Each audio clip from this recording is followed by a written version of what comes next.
বিশ্ব রেঞ্জার দিবস উপলক্ষে সৌদি আরব ঘোষণা দিয়েছে মধ্যপ্রাচ্যের প্রথম নারী সি রেঞ্জার বাহিনী গঠনের।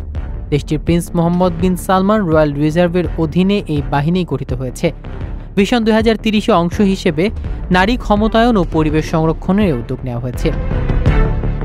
নতুন এই বাহিনী লোহিত সাগরে 170 কিলোমিটার দীর্ঘ উপকূল রেখায় পুরুষ রেঞ্জার ও বর্ডার গার্ডদের সঙ্গে কাঁধে কাঁধ মিলিয়ে কাজ করবেন।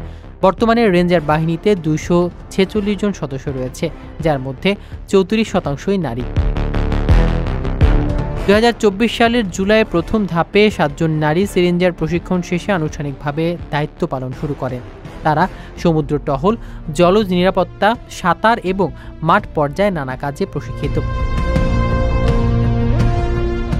এই বাহিনী সৌদির 24,500 বর্গ কিলোমিটার সংরক্ষিত এলাকায় অবৈধ শিকার, মাছ ধরা ও গাছ কাটার মতো পরিবেশ বিধ্বংসী কার্যকলাপ প্রতিরোধে কাজ করছে।